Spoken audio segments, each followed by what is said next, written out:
Live from WTOC, the Southeast News leader.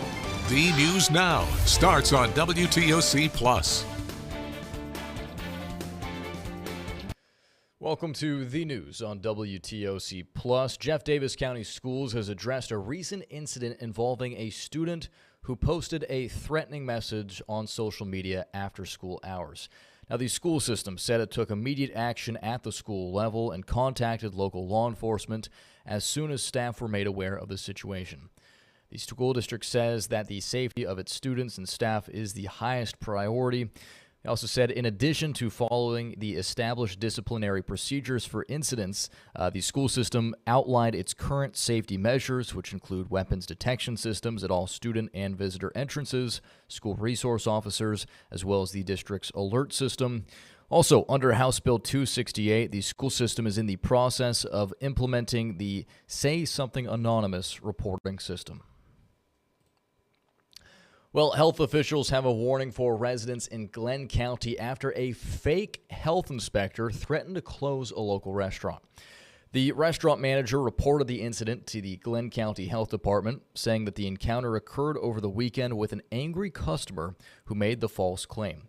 Because the individual didn't ask for money or favors, law enforcement wasn't involved. However, the Coastal Health District is sharing information to help protect individuals and businesses from potentially fraudulent encounters. County health inspectors carry official ID cards. Businesses may ask to see the inspector's ID and may call the County Environmental Health Office to verify credentials. Health inspectors never accept money in the field. Fees for permits and other environmental health services are paid directly to the health department and are never collected in cash. If the behavior of someone claiming to be a health inspector seems suspicious, you should contact the County Environmental Health Office to verify their identity. Turning now to state news, a horrifying discovery was made on a northwest Atlanta neighborhood porch. A small dog was beheaded with a machete laying next to it. Right now, a man is in custody after a 7-hour standoff. Don Shipman with our sister station has the latest. He was about 6 months behind in rent. Jalen Wade's landlord questions if there were signs that could have prevented what happened. Inside Wade's northwest Atlanta home, bizarre writings covered the walls. Boards were nailed over the windows. The house was in disrepair, paint all on the wall as if someone was doing some type of voodoo. I'm not sure. The 7-hour standoff started when a 911 caller spotted something horrifying on Wade's Illinois Avenue front porch. A small dog lying there dead and a machete next to it. Police say the dog had been beheaded. I am so upset. I'm so upset. For neighbors like Glendra Corian, the news hits hard.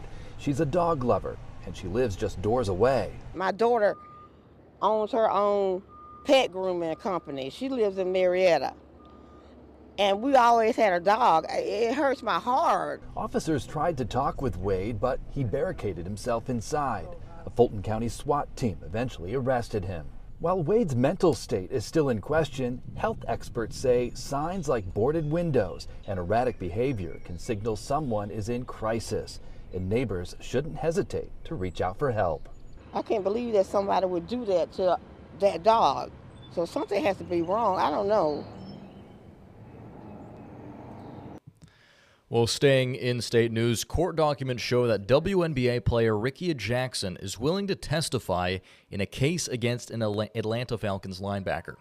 James Pierce Jr. was arrested last weekend in Florida on felony charges stemming from an alleged domestic dispute. He has since posted bond and has been ordered to stay away from Jackson. We have continuing coverage as today's show co-host Savannah Guthrie posted on social media today about her missing mother, Nancy, saying, quote, "We will never give up on her. It comes as authorities have set up a white tent outside the 84-year-old's Tucson home this morning.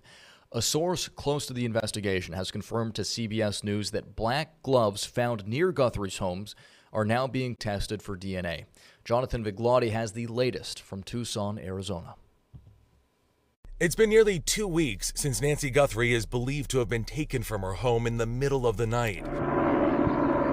FBI agents are fanning out across her neighborhood north of Tucson, searching the foothills through brush and along roads. On Wednesday, a source close to the investigation confirms to CBS News the discovery of a pair of gloves during a search. Investigators will now test the gloves for DNA. The glove appears to be similar to the one seen in this video from Guthrie's doorbell camera the night she went missing. Retired FBI Special Agent Lance Lysing. What stands out to you? From the backpack to the holster to the potential weapon to the jacket to the flashlight in his mouth to the unique ski mask. Most of them have some unique characteristics that will absolutely be followed up on. The FBI is still trying to find out who sent an unverified ransom message to local news stations demanding Bitcoin. The Guthrie family at one point promised to pay despite receiving no proof of life. This is very valuable to us, and we will pay. On Wednesday, TMZ says it received a new note also demanding Bitcoin from a person claiming to have information that could lead to the kidnapper. A huge amount of cybercrime is powered by cryptocurrency. Cybersecurity expert Alex Stamos. There's a huge misperception about cryptocurrency transactions, and that lots of people think they're untraceable. That is totally untrue. Most cryptocurrency transactions happen in complete view of the public. On Wednesday, investigators say they received more than 4,000 calls to a tip line in a 24-hour period. You're going to get inundated with tips that are irrelevant and are not going to lead you anywhere, but you're looking for that diamond in the rough. And officials are tracking down every single lead. I'm told only a fraction of them are viable. This as the FBI continues to call on the public for any information. Jonathan Vigliotti, CBS News, Tucson, Arizona. Well, grieving families are pressing Congress for reforms to make flying safer. It all comes after the deadly mid-air collision near D.C. last year. Federal lawmakers highlighted advanced aircraft locator systems during a Senate hearing just a few hours ago. They say those could have prevented the tragedy. The National Transportation Safety Board has recommended these systems for nearly 2 decades.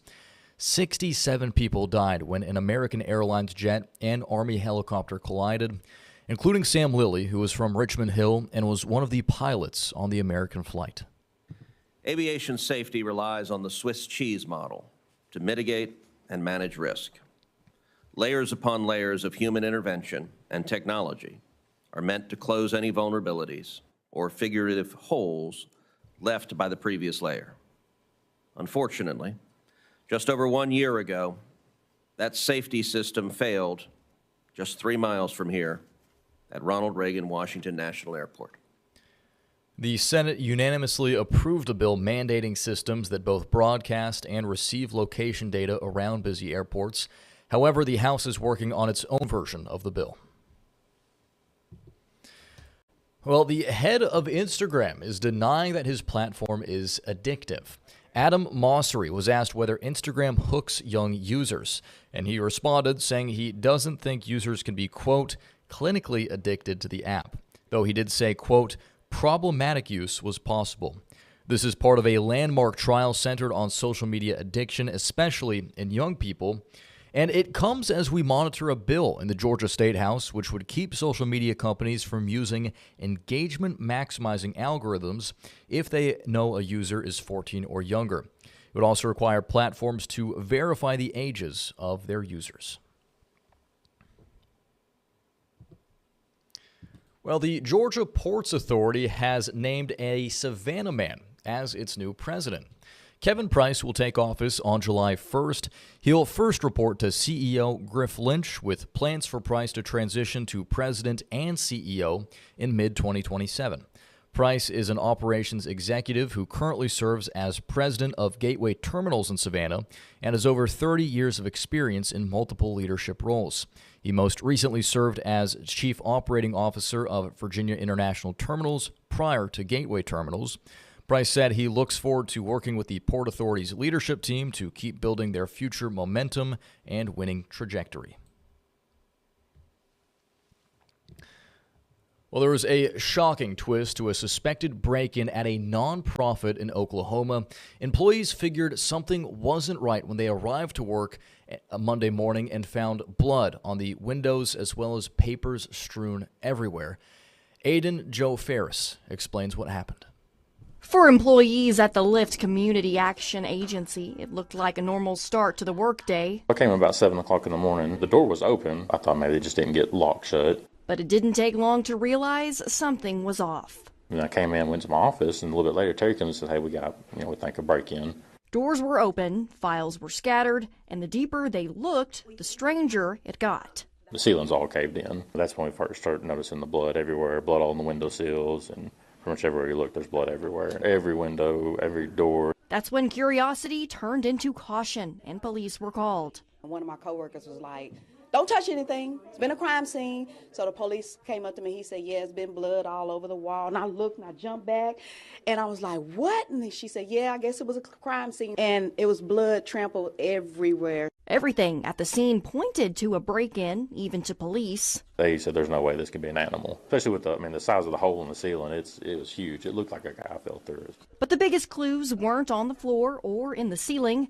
They were waiting on surveillance video. That's when we finally see the raccoons fall through the ceiling. Then two of them get on the back door back there, and that's how we realized what opened the door. Turns out it actually wasn't a murder. It was 3 determined raccoons. They got on it and jumped on it, and the bar just kicked it right open. I never would have believed that they could have, especially not one of the big push doors, that they could have opened that up. I was shocked, and the police were too. The blood investigators first worried about is theorized to be from an injured paw.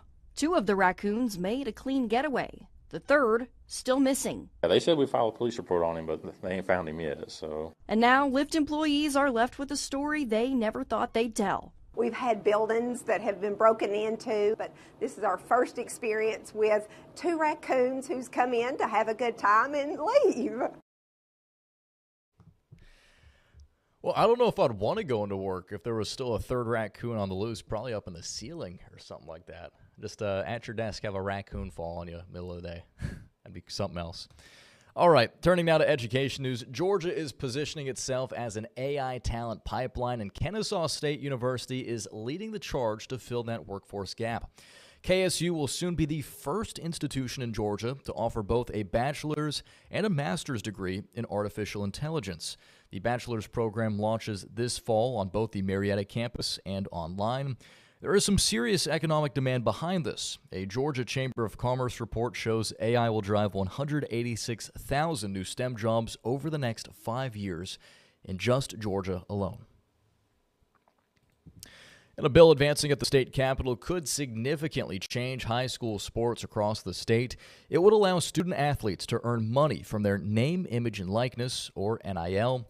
Georgia High School NIL Protection Act passed unanimously in the Georgia House yesterday, and that bill is now heading to the state Senate. And finally, here on WTOC Plus, today is Georgia Day, and to celebrate the special occasion in the Peach State, the Georgia Historical Society hosted a learning expo in Savannah for local students.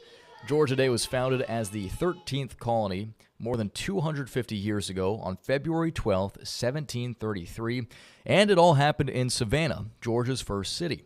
Each year, as part of the Georgia History Festival, GHS organizes a fun and engaging program primarily for second-grade students. Around 1,100 kids from across the region, including Savannah, Bryan County, and even Statesboro, stopped by the expo to learn more about Georgia's founding, as well as this year's festival theme, A Nation of Laws, Courts, and the Foundation of Freedom. Educators, community partners, historical interpreters, and more brought out interactive activities and learning materials for the kids to enjoy. I feel like the more tangible something is, the more you're going to remember it. So kids being able to go from station to station to learn about the history of Georgia, the history of not just Georgia, but America, it's really going to instill a love of learning with them. Georgia Power sponsored this year's Georgia Day Expo at the Shriners Temple in Savannah. Students got to take home their drawings as well as a handful of other pretty cool keepsakes. So happy birthday, Georgia, and happy birthday to the hostess city. With that, we're going to wrap things up here on WTOC Plus. Thanks for joining us this afternoon. We'll be back in 45 minutes for Welcome to Our Community with Dawn Baker. You can always check out our website, WTOC.com, in the meantime for the latest updates. Thanks for watching, and here's Local News Live.